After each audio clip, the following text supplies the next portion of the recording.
Keita Fatoumata Binta. J'ai une licence en sociologie de l'Université Kofi Annan de Guinée. J'ai 27 ans. Je viens de la Guinée-Conakry, précisément de la commune de Ratouma.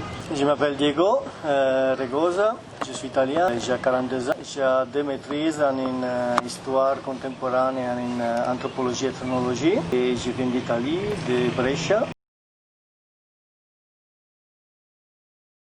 Moi, je suis un volontaire de l'aide de l'Union européenne. Plus en particulier, c'est un volontariat avec France Volontaire en appui à l'association guinéenne AIE, Association pour l'intégration de l'enfant.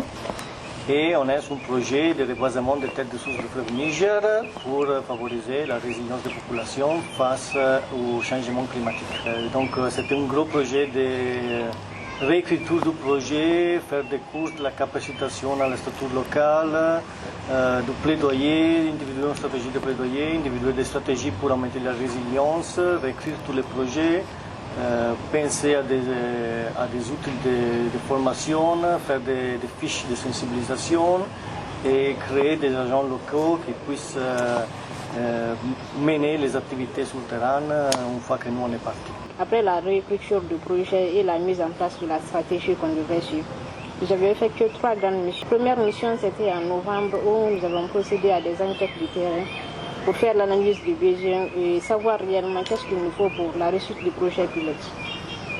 Et après cette mission de novembre, nous avons formé des femmes et nous avons effectué des sensibilisations sur les causes, conséquences et apporter des solutions aussi pour éviter la coupe abusive des bois.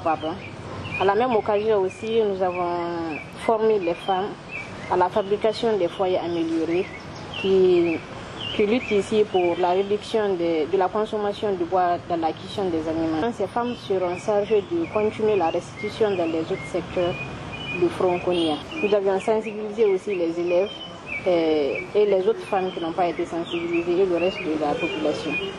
Et la dernière mission que nous avons effectuée, c'était en fin juin. Et cette mission consistait pour nous, du côté volet humain, de faire le suivi de tout ce que nous avons eu à faire comme activité sur le terrain, notamment le suivi des foyers améliorés.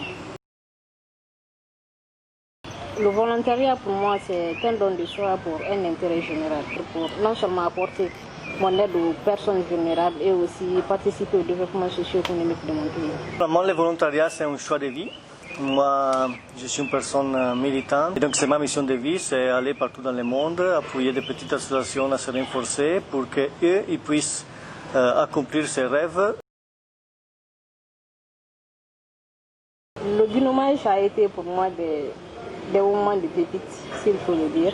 Parce que là, il y a une complicité entre nous et de complémentarité dans tout ce que nous faisons. Et le binômage, je pense que c'est le grand aspect positif, le surplus de tous ces projets à venir. C'est une chose que ça doit être obligatoire dans tous les projets, je pense, parce que c'est vraiment une expérience magique.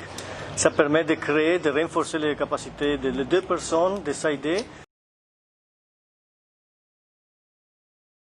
C'est un pays très accueillant, les gens sont très amables. On pourrait citer les petits bars de la plage à côté de chez nous, que c'était notre accueil, notre repos après les journées de travail et aussi avec des amis qui nous permettent de comprendre aussi comment est la vie guinéenne.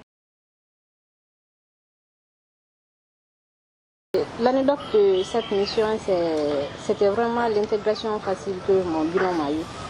Pour moi, au départ, je m'attendais à un petit blanc qui débarquait en Afrique avec tous ces chichis et autres, mais là, c'était vraiment le contraire. Il nous arrivait parfois, même quand nous partions sur le terrain, il était plus africain que moi.